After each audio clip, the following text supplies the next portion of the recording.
Hello, welcome to today's sermon for Palm Sunday, Year A. But before the sermon, a short story.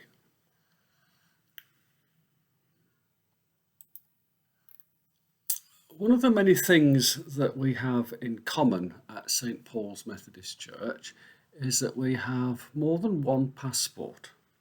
Many of us have citizenship in two or more countries.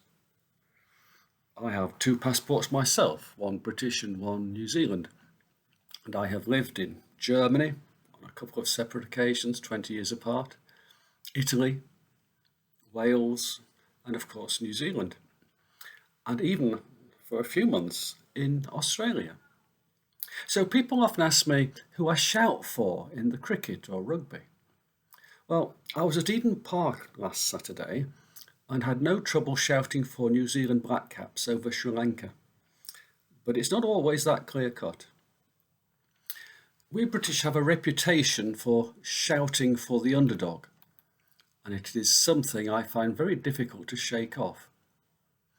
When watching New Zealand versus Wales in Whangarei in the Women's Rugby World Cup recently, it was great to be part of a large Kiwi crowd shouting for the Black Ferns. "Are you there, New Zealand?" he asked over the tannoy. "Yes," roared the crowd. "Are you there, Wales?" A faint yes could be heard from further along the stadium. I felt sorry for them. And so, drawing on my years spent in Wales, the next time he said, "Are you there, New Zealand?" "Yes," I roared with all those around about me. When he said, "Are you there, Wales?" "Yes," I shouted, wearing my silver ferns cap. "Cymru am byth." I may have received a few funny looks from the Kiwis around me. I sort of have a rule of thumb. When a New Zealand team is playing in England, I shout for New Zealand. When an England team is playing in New Zealand, I shout for England. It makes for more interesting banter that way round. This means, however, that I'm always in the minority. It's as well I get used to it, for as a Christian in this world, I am always going to be one of the away supporters. Is that how you feel much of the time? Like one of the away supporters? And now for the sermon itself. The readings are Isaiah chapter 56, verses 3 to 8, and Matthew chapter 21, verses 1 to 17, the story of Palm Sunday in Matthew's Gospel. Now, Jesus didn't lose his temper in the temple that day. There's a difference, you see, between losing your temper and being angry. Jesus was angry. His actions were a carefully prepared demonstration of his anger and frustration with the temple authorities. John chapter 2 verse 15 tells us Jesus took the time to carefully plait his own whip before setting about the money changers. So Jesus was in control of his actions. He knew what he was doing. We often call this event the cleansing of the temple. But is that the best description? Yes, it is a cleansing, but it is also a stopping of temple activities and worship. So again, it could be a prophetic demonstration of what is to come. Unless they quickly change direction, they are heading towards a disaster that will not stop the temple for a few hours, but forever. Now, Jesus doesn't expect them to change tack at this late stage. He has already told his disciples he will be put to death this time.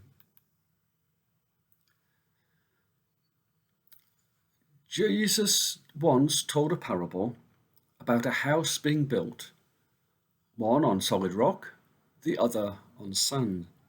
To build upon the nationalist dream of rebellion, was like building on sand. Once a storm broke, the house would rapidly collapse. Only by building on the true foundation of Jesus and his death and resurrection could the house withstand any approaching storm. As we know, they did not change tack. They did not change allegiance. The band of Jesus' followers may have felt very triumphant as they barged their way into the temple that day, hailing their hero, Jesus, as Messiah and King. But they were, in fact, like the small but vociferous crowd of away supporters arriving at the game. They may have made a huge din and a grand entrance in their own minds, Jesus' own balmy army, so to speak. But in fact, they were a small minority of those people gathered in Jerusalem for Passover. And the home crowd were ready and waiting for them. And on Good Friday, the home crowd would roar and blow the small band of Jesus' followers off the park. Yet, it turned out that the away team proved the winners after all. The temple authorities did not give up on their wild nationalist dreams of rebellion against Rome, and so they did lose their temple, their city, and their country for 2,000 years until the state of Israel was re-established in modern times. The Wailing Wall is the last remnant of the temple in which Jesus overturned the tables on Palm Sunday.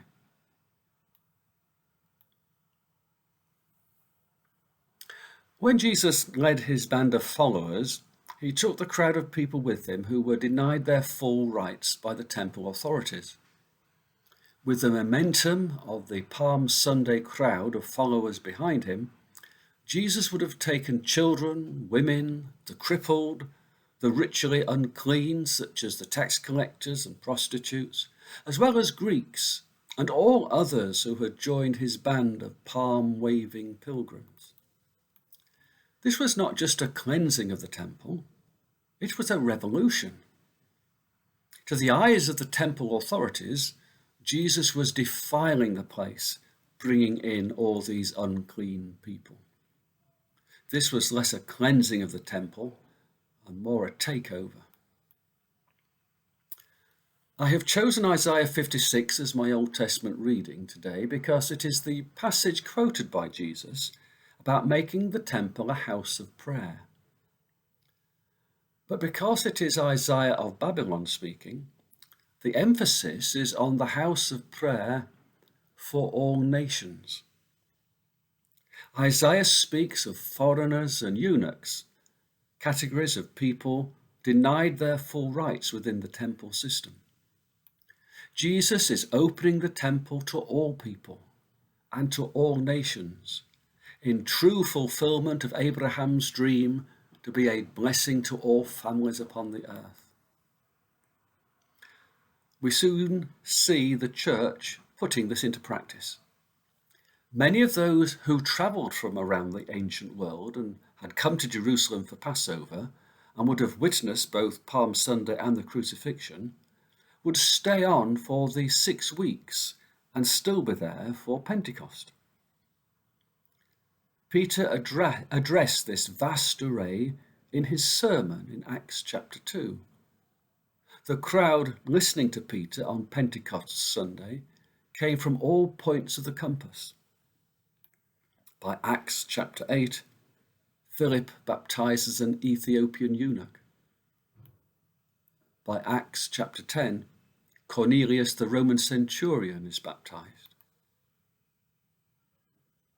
So the first message Jesus gives as he overturns the money changers' tables and puts a stop to the temple worship in the busiest week of the year is that their temple is about to close down forever because they are on the wrong path.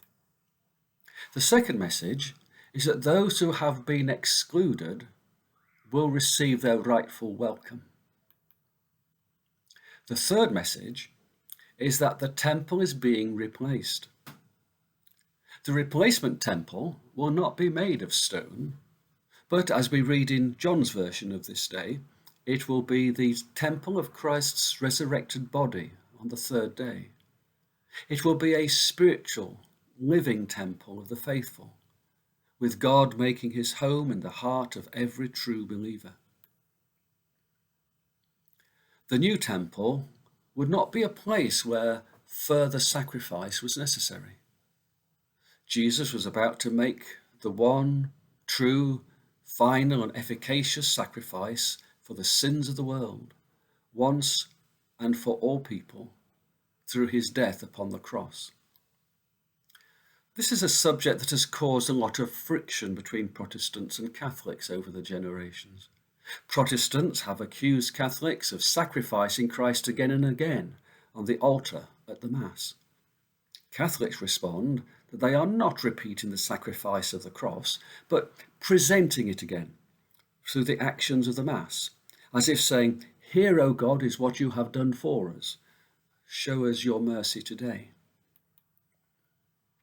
Despite this internal Christian wrangling, all Christians claim that they accept the one, full, and final sacrifice offered by Christ upon the cross. This internal disputation between Catholics and Protestants, trading accusations about their respective practices, illustrates how the Church has made its own mistakes in following Jesus as loyal and true supporters. Sometimes the Church has been too interested in building up its worldly power and status. We have been no better than those in Jerusalem on Palm Sunday, who rejected Jesus' spiritual kingdom in favour of a military and political structure which was quickly crushed under the wheels of history. The Church must beware the danger of being reduced to its own wailing wall through its grandstanding and politicking. Riding the wave of populist fashion in the vain quest for relevance is a ride to nowhere.